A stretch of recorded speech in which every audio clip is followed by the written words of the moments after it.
People don't understand how Stack it in my bag.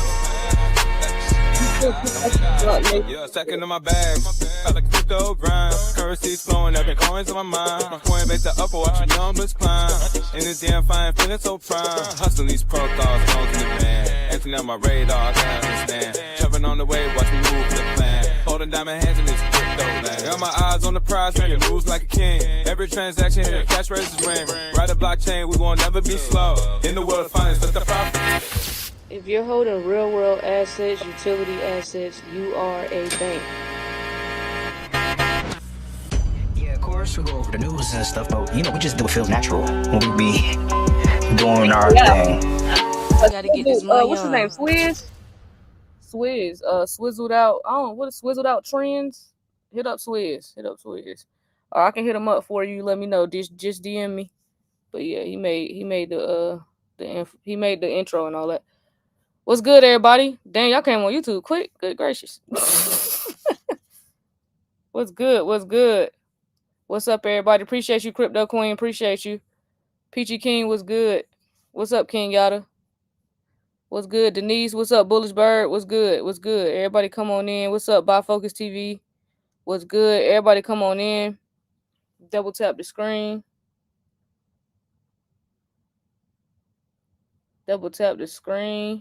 For sure. Everybody come on in. Hey, D, you, oh, there you go. The thing ain't beep when you came up. It normally beep. Yeah. What's good, bro? Yeah, my bad. It normally beep when you come in. Yeah. What's up with that? Okay, cool. All right, y'all. So, yeah, we in here. So, yeah, I know the market is red. This is buying opportunities. Ain't no point in complaining because it ain't gonna change nothing. Hell no. Change nothing. So we're gonna talk about that today. So we're gonna talk about Trump tariffs, GDP, rattle markets, ETFs bleeding. We're gonna talk about that. We're gonna talk about stablecoins versus credit cards. So the coming $100 billion U.S. payments battle. So yeah, it look like Visa and MasterCard. They're trying to basically say that they, in trouble a little bit. Then we got Vanguard. Vanguard eyes crypto ETF access for brokerage clients. And then we got 6 major banks bet on crypto with programmable deposits. To Quant, yeah, to finally shrink fraud. Yeah, Quant about to wake up. I'm telling you. Hey, shout out to everybody who held Quant through this whole thing. You know what I'm saying? I know that was hard, you know what I'm saying? Because truthfully, I would have swapped. But shout out to y'all. Y'all stronger than me. Nice. Yeah, but shout out to all the quant holders though, for sure. Shout out to all the quant holders. And then the next article, BlackRock exec says crypto ETF institutional adoption still early. XRP and Solana ETFs unconfirmed. And then we got BNB chains vesting NFTs outpace legacy collections in daily volume. So yeah, we got a couple things to go over today. Of course, I'm gonna just go ahead and start off with the Trump tariff, GDP. All of that is rattling the markets right now because I know that's why everybody probably on here trying to figure out what's going on. But I did see we could potentially be on the brink of a war. So that's also just I don't know. I don't want to say get used to seeing red for the next few weeks, but low key, the rest of this month might be red a little bit. I don't know. We're gonna see. Anything can happen with these markets. You never know. Stock market might be up. Crypto market might be. It depends. Might be down. Yeah, it just depends because Trump could come out and say something, and it's the complete opposite. So you never know in crypto. But yeah, we're gonna go over some stuff real quick. So let me share my screen. So let's go over Trump tariffs right quick. So let's see what's going on here. 1 second, y'all. You can see my screen, D? It's popping up? Yes, ma'am. Why is it frozen over here? Okay. I don't know. Internet is choppy. Not the best internet. We don't have the best internet in America. I'm just gonna say that. No, Japan got the best internet. Japan, they said you can download the whole Netflix in a second in Japan. And I think South Korea. Yeah, they got the best internet. I don't know why we won't go get it, but whatever. But Trump tariffs. Okay, so here's what's going on. So we have tariffs and political risk. So Trump announced plans for higher tariffs of up to 100% on goods with trucks, furniture, and pharmaceuticals starting October 1st. So that kind of trade tension increases uncertainty. Traders fear inflation, supply disruptions, and slower growth.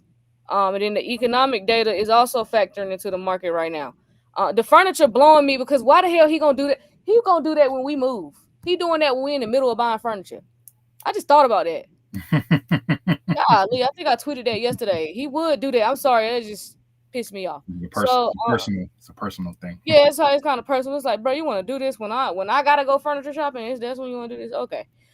So then we got economic data, and dollar strength. So, the new U.S. GDP and jobs data have strengthened the U.S. dollar. So a strong dollar tends to put downward pressure on risk assets like crypto. So because it makes these assets more expensive in other currencies.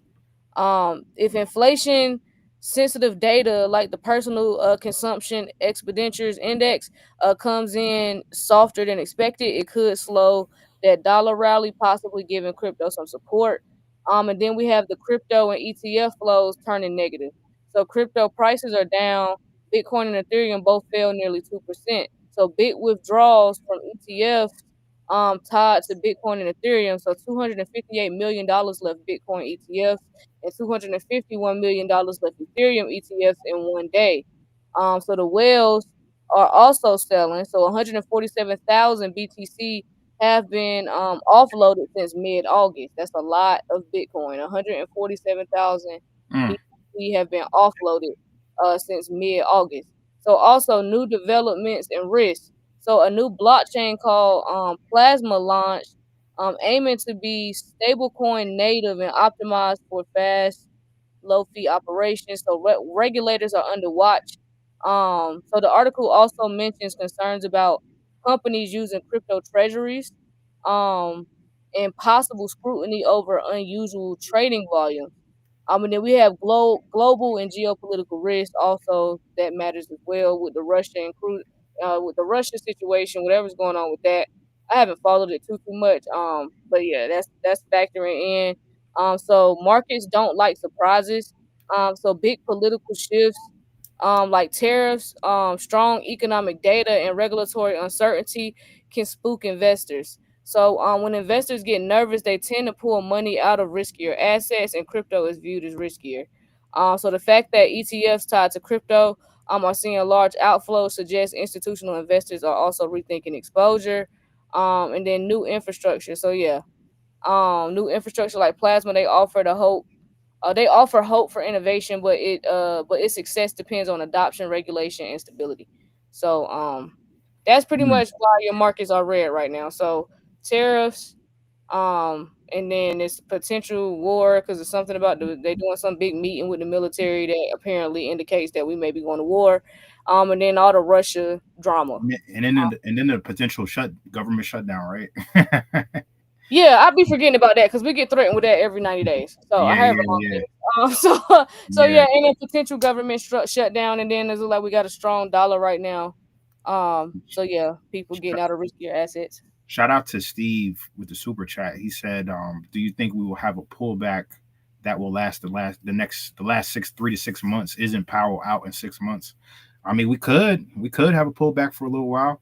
You know what I'm saying? Like, how long it'll last, don't know, because this is uncharted territory. Especially if we in the midst of wartime. If we're about to go to war, but yeah, I mean, anything could happen. Anything could happen.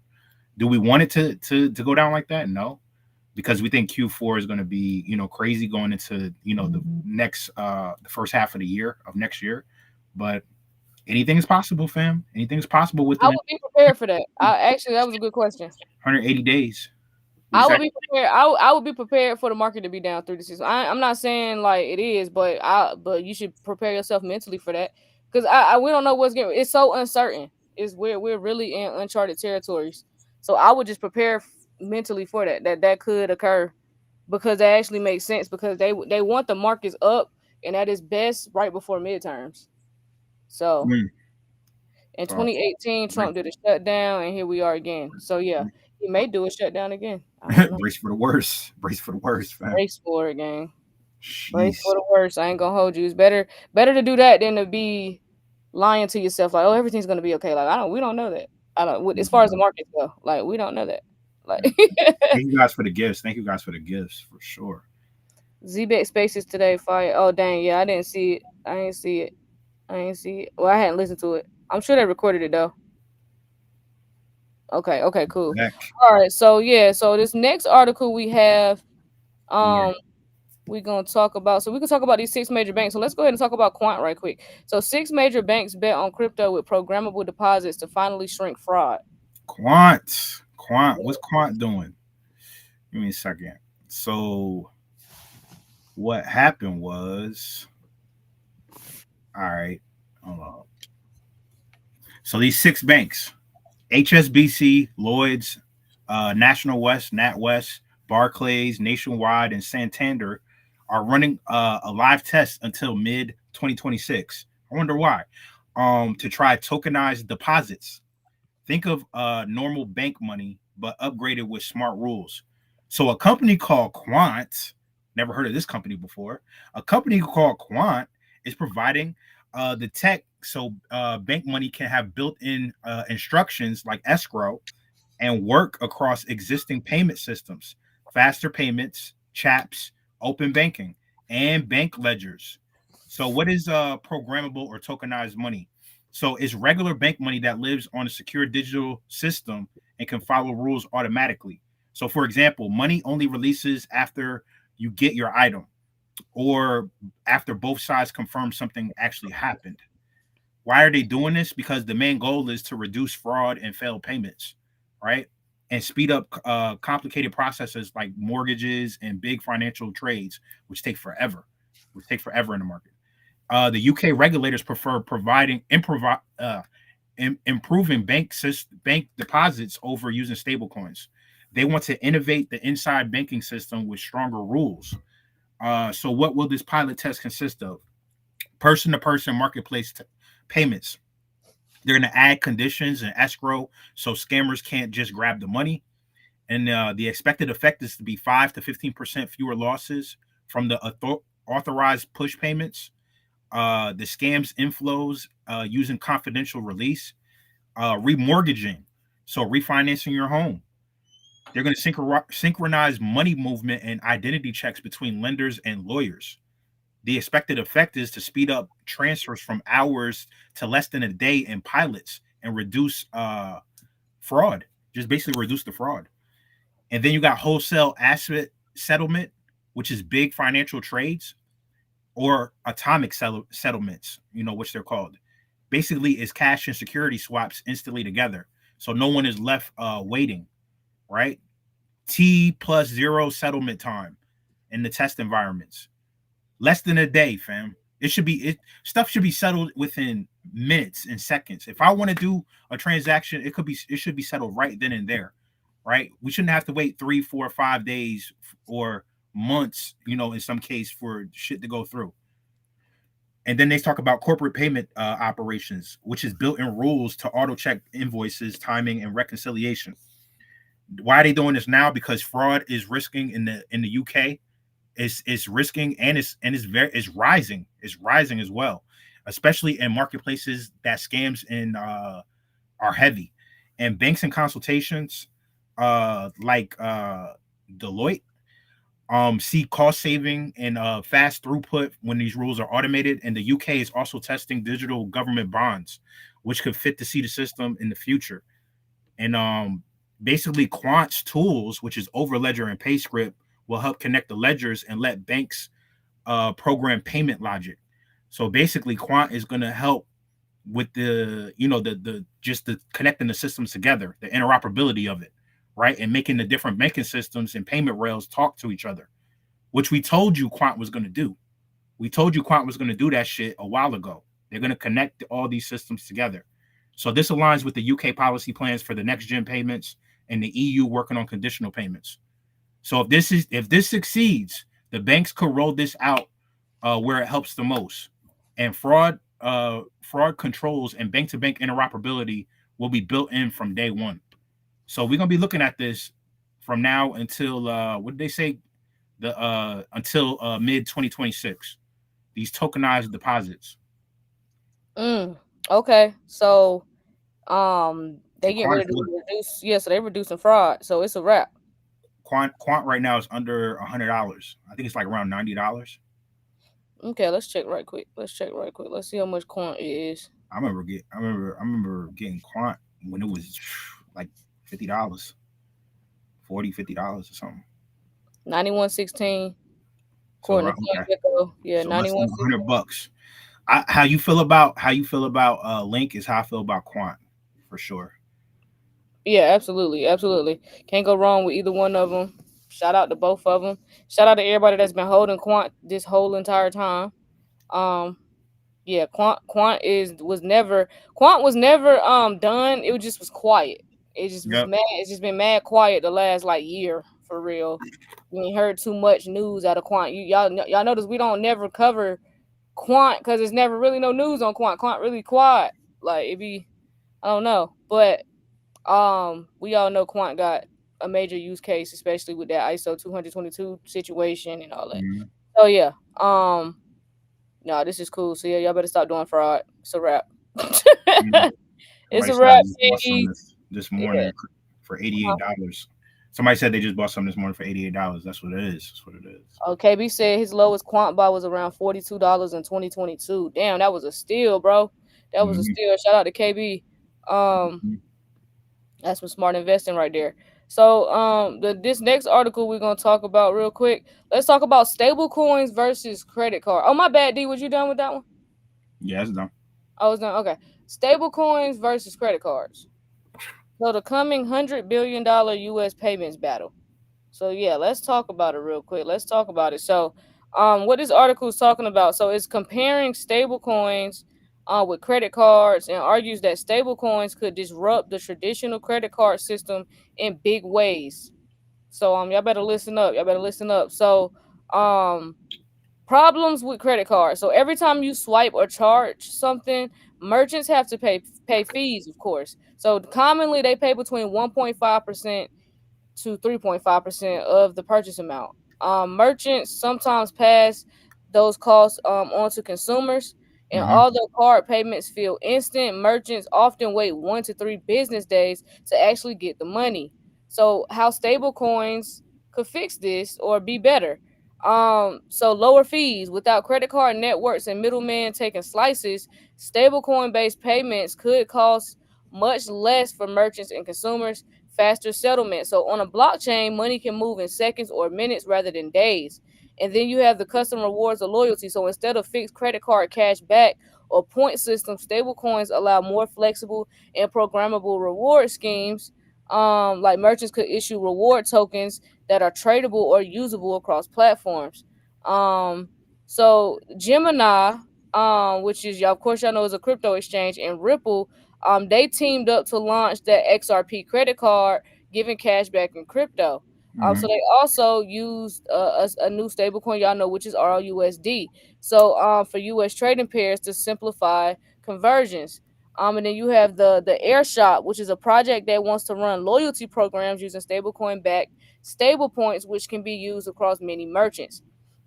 So why this matters and why this is a battle. So in the U.S., merchants pay over $100 billion a year in credit card fees. If stablecoins can capture even 10 to 15% of current credit card transaction volume, it could shift billions in value from credit networks to merchants or consumers. So the question is whether stablecoins can overcome hurdles like regulations, which we did get the Genius Act passed, consumer trust, infrastructure, and adoption to seriously challenge to seriously challenge them. So pretty much Visa and MasterCard better figure this out. They better figure this out. That's why Visa and MasterCard, if y'all been following us, y'all know that they have been working a lot with blockchain and crypto the last 2 years.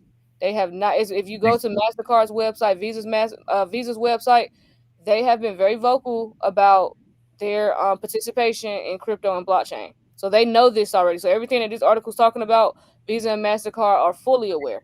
That's the only way they're gonna survive, man. Like just like any of these companies out here, Visa and MasterCard, no different. I don't care how long they've been around, fam. They could have been around for 100 years. They're not getting involved with none of this shit that we talking about. Bye bye. Yeah.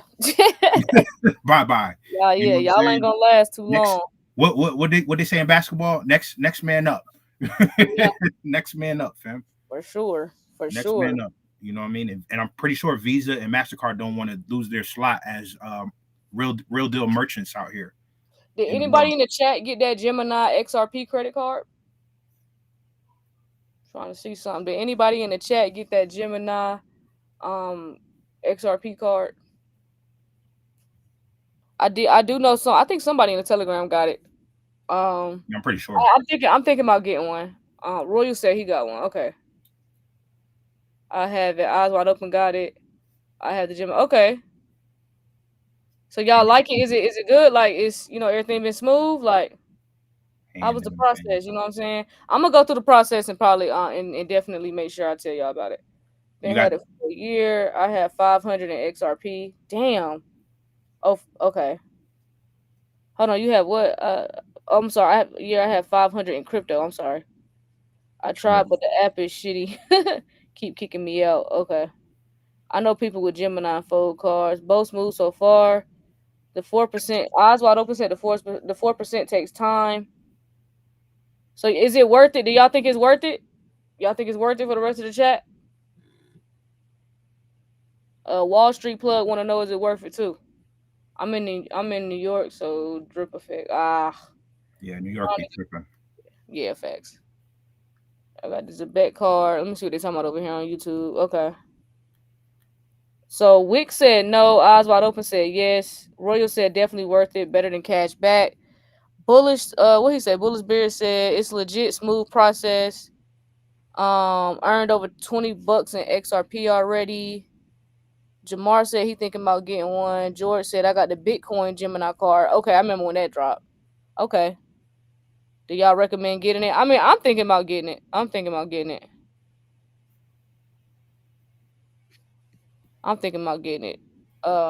Just to see. Okay. Earned over Yeah, it's $20 working. in XRP already. Okay. Okay. You earn your 4% right away. Sean said you earn your 4% right away. Okay, cool. And then yes, who is this? Chamillionaire, CH Millionaire said it's worth it. Yes, it's worth it. Yeah, KB said he got 28 XRP for free last month. For getting paid. Instant XRP with a 2% purchases. Okay, cool. All right, cool. So yeah, that's I just wanted some feedback because other people in the chat probably wondering too. So appreciate y'all for that feedback. Appreciate you. Oh, so you choose what you want to earn. You can change it at any time, all the time. Oh, that's lit. That's lit. Okay. That's tough. That's tough for sure. Easy process. George said easy process. Okay. Appreciate y'all for that feedback for sure. Appreciate y'all. Yeah, I'm gonna have to tap in. Okay, so this next article, let's talk about BlackRock real quick. So we got BlackRock exec says crypto ETF institutional adoption is still early. And then XRP and Solana ETFs are unconfirmed. So I'm gonna let D go over that real quick. So basically, BlackRock's digital asset head, Robbie Mitchnick, said that the big institutions are slower than regular investors when it comes to buying crypto ETFs. Even though Bitcoin, IBIT, and Ethereum ETHA ETFs have been successful, most financial advisors still can't add them to client portfolios directly. So many wealth firms only allow execution only.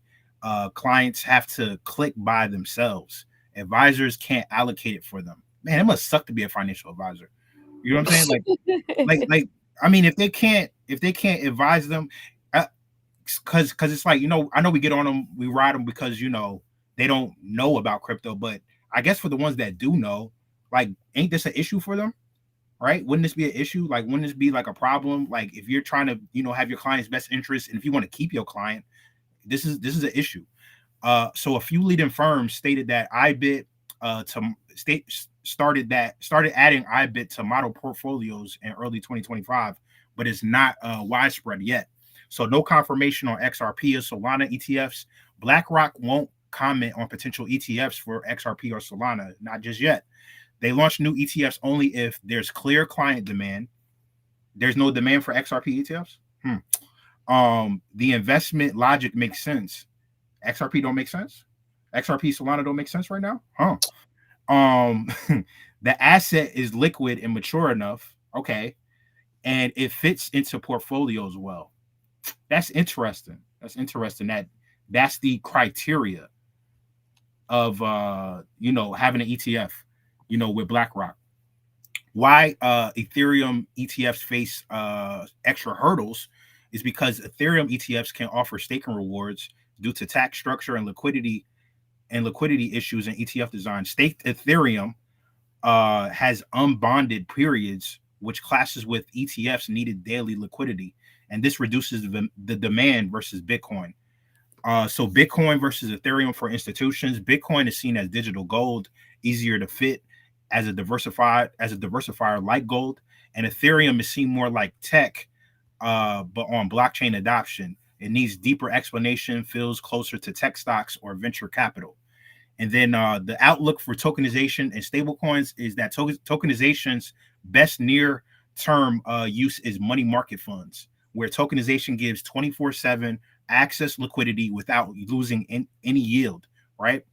And many early tokenization projects failed by relying on hype instead of real utility. This is why, a lot of these projects, a lot of these blockchains that are not focusing on the utility for the future are going to go away, fam. They're going to go away, right? So if you're sitting in here, hoping and praying that certain assets go up and they don't have no real functionality behind it or real use in the world behind it, fam, listen, you living on a prayer. Stable coins. BlackRock is bullish on their own growth beyond crypto trading and expect use in cross-border payments and settling financial markets. So that's BlackRock's criteria. I'm kind of surprised that they just I guess they just we saving the best for last. When it comes, I'm surprised they didn't even get into Solana.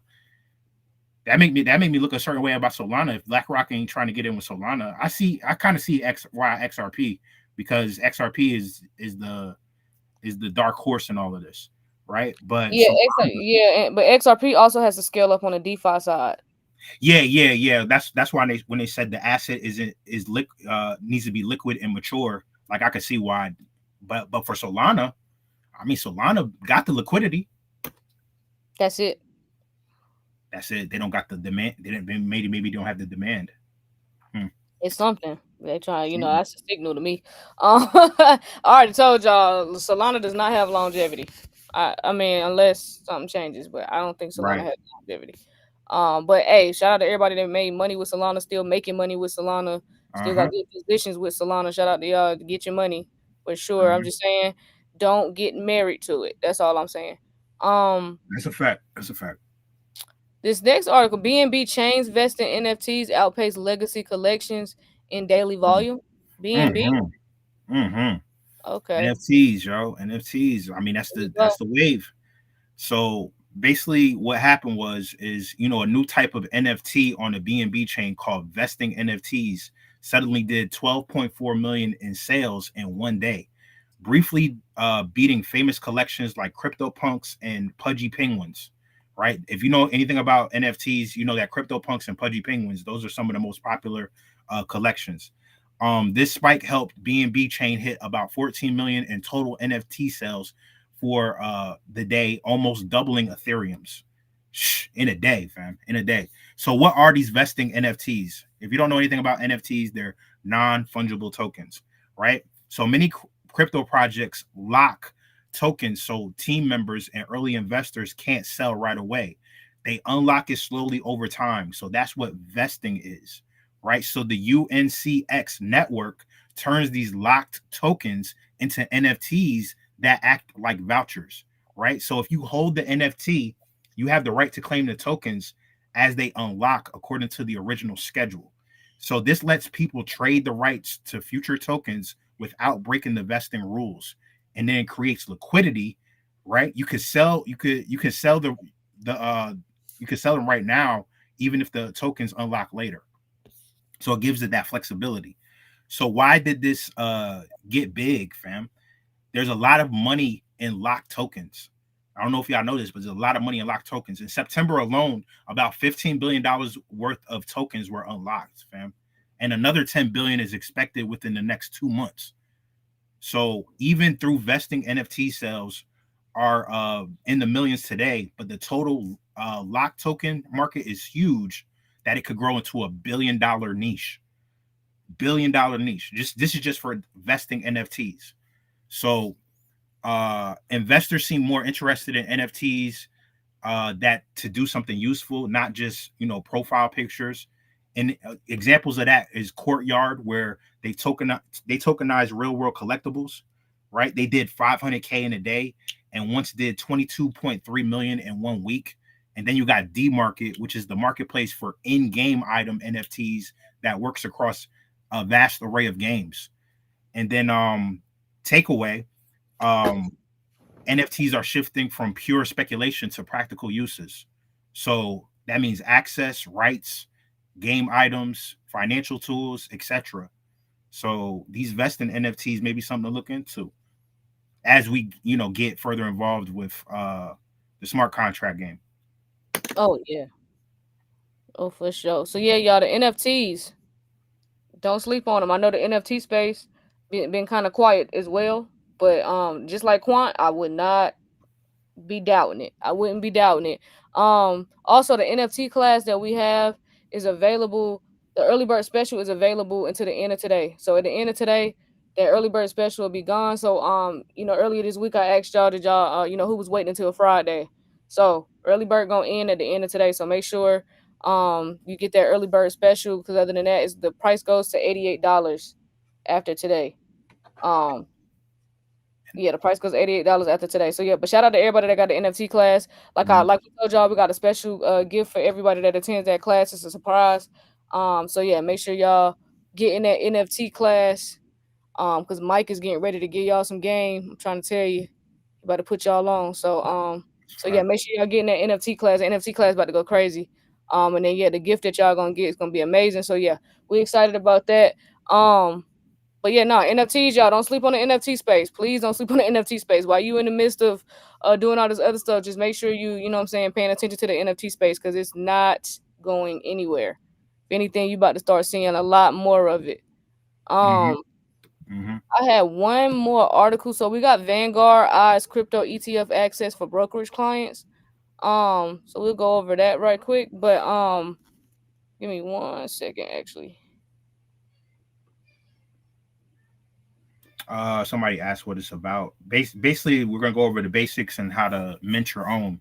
We're gonna go over different blockchains like Ethereum and Sui, and it's gonna be 2-part class. So it's gonna be on the 1st and the 8th of October.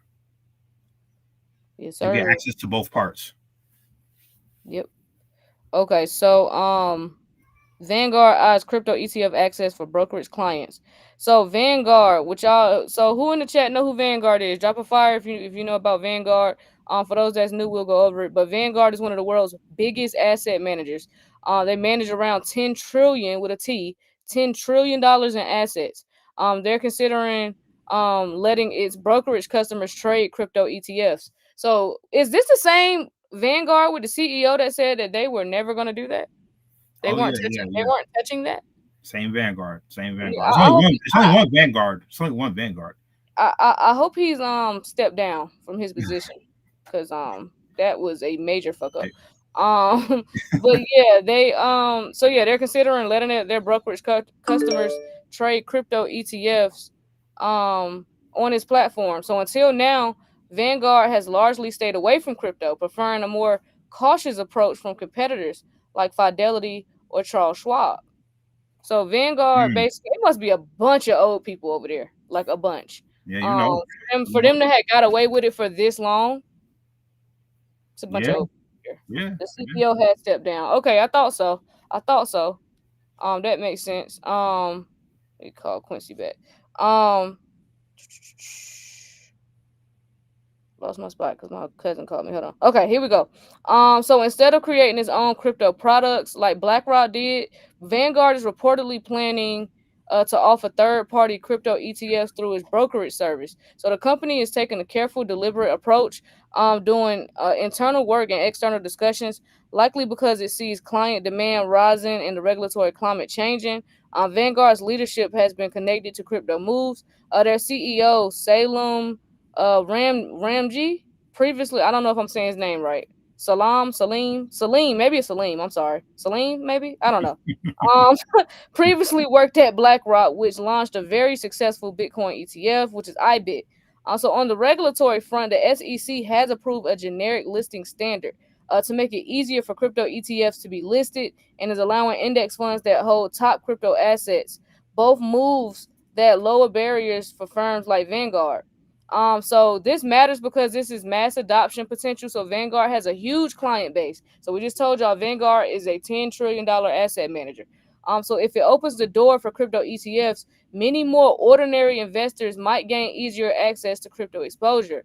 And then there's also more competition and legitimacy. So big conservative players entering the crypto space helps the mainstream acceptance and might push competitors to offer crypto investment options. And then we have regulation and safety. So because Vanguard is cautious, it's likely they'll push for a strong regulatory protection, due diligence, and risk management. So this could nudge the industry toward more dependable standards. So basically, they know Vanguard got all the money over there. They got the older clients, more than likely. They people over there with money, and they getting ready to get them in crypto. So yeah, that's definitely gonna bring in mass adoption. And since they are cautious, yeah, that's gonna help on the regulatory side as well. More money, more money, more money. Say said that CEO did step down. Okay, that's good. Yeah, I seen it. I said, yeah. Also they would rather keep the population in the dark so they can control them. Exactly. Is that because they know that, especially if majority of their clientele is boomers, the boomers don't know what's going on as far as with crypto. They're a lot of them are figuring it out. Like they're seeing it and they're trying to understand it because they don't trust it. And I don't blame them. You know what I'm saying? They're clueless about it. This is their money, this is their retirement. So a lot of them Mhm. are being cautious, which is why probably more than likely why Vanguard took a cautious approach because their clients are cautious when it comes to it. So Yeah, I guess they ain't trying to lose their clients. They ain't trying to have them people pull that money yeah, out of them accounts. no, because they know the people start putting them boomers will move that money fast. They'll call Yeah. another broker. You talking Yeah, about six figures and up. yeah, we talking about big money. They will call another broker and have that money move in a 24-hour time frame. Yeah, So yeah. yeah, These people, Vanguard did what they had to do for business. Truthfully, I still think that they should have been more transparent, or they should have been educating their employees so that they could have been educating the client so that the clients will understand what's going on. And I think that's a big issue right now. That's my biggest issue with financial advisors right now Mhm. is we all knew we could have argued about crypto all day long about the longevity of crypto and just I guess very just I don't know, we could argue crypto, that's fine, but blockchain, y'all knew blockchain was a for sure thing. Y'all Mhm. knew that wasn't up for debate. Blockchain was going to be here. So as a financial advisor, and once you found out that this was going to be a part of the financial space and it was going to affect the financial space, why are you as a financial advisor not educating yourself on how deep this blockchain situation actually was, so that when the time did come, and because this is an investment stage space, so people are always looking for new opportunities. So when your clients called you, when they was like, okay, listen, I got my grandkids asking me about this Bitcoin stuff, what's going on with that? Do I need to get involved with that, or what's going on with blockchain? So that you Mhm. could have answered your clients' questions, because it was going to happen. It was Yep. inevitable. And So that's what that's I'm my saying. biggest problems with a lot of these financial advisors right now. Like, I'm side-eyeing a lot of them. I'm just like, you know what I'm saying? Y'all be bragging and boasting about y'all little careers and shit. Y'all love y'all. I work at Vanguard. I'm a financial advisor for Vanguard. You know what I'm saying? Y'all fix your tie and shit. Yo, Fixing your yo, tie, don't know shit. yo. And shout out. I notice a lot of those, but shout out to the ones that are and that are moving in the confines of this space, of this new space, and putting their peoples on and doing what they need to do to put their clients on and stuff like that. Hell, I feel like if I'm a financial advisor for certain places, I feel like, man, maybe this is the time to go independent. Maybe this is the time to go independent. If you got certain views, connected to the way we're about to do things, in blockchain, versus the traditional way. Maybe this is the time to be independent, man. Maybe this is the time to try to take your clientele with you. Let them know, like, listen, you know, they're a little late to the party. Right. Now they're finally in the position that they're considering giving you guys access. But what I'm going to do, I have my own bit. I would take my whole clientele with me. Y'all crazy as hell. I would tell Vanguard, 2 fingers, I'm out of here. I do this myself. Be like motherfucking Tom Cruise and Jerry Maguire. Who's coming with me? Yep, and like Alicia just said, all by design too, because they just be doing what they told. Exactly. Don't have a mind of your own. But y'all love the title. Y'all love the to brag and boast about the company and the title that you hold on to, but you don't know shit. They are held by regulations. It's not that simple. I get that you can be held by regulations. I'm not saying that they could have still educated themselves because this was coming. You don't. Okay, you have regulations, but outside of work, I could go home and learn about crypto if I want to. I don't have to push that on my clients per se because I can't legally do that. But I could have been educated myself because I want to make money. I want to make sure I'm in the know. First of all, let's get that together. I need to know what the hell going on for myself and my finances. And then since we knew that blockchain was inevitable, the clients was going to come asking about it. So why not be the one that's on it? So now, oh shit, this person right here know everything over here. Now you either gonna get a raise, they're gonna move you up in your position. I'm just saying, if you love your career so damn much and y'all brag and boast about it, be on top of your shit. Y'all want to be the best at what you're doing. You got to be on top of it. That's what you got to do. You got to be ahead of everybody. That is how you get ahead in corporate America. I knew more than you did, quicker than you did, faster than you did, and that's why I scaled up quicker than you did. That's all I'm saying. Yeah. So we're talking about the ones that's not educating. The ones that's not educated. Of course, the ones that's educating themselves. Shout out to y'all. And I know it's a rough spot to be in, and y'all probably got some decisions y'all got to make. You know what I'm saying? Like, I get it, but it's gonna come to the point where the rubber is meeting the road. So it's just like, you got to make the decision. You're gonna have to face that iron curtain. You're gonna have to face that iron curtain at some point, fam. You feel me? I don't get it. It's like me. It's like, okay, it's like if you're into the finances and you're into the financial space, you heard about blockchain, but you was just like, oh. Like, you just waiting on your company to give you the green light. Like, that's always too late. You waiting on the people that want to keep you employed. That's why of course they didn't tell their client, I'm going to tell their employees about crypto and Bitcoin and how big the blockchain was going to actually be, because they want to keep you employed. That they need you to work there until they don't want you no more. So, of course, they didn't hip y'all to that information. Yeah. Y'all know how this shit goes. It's a game. It's a game, y'all.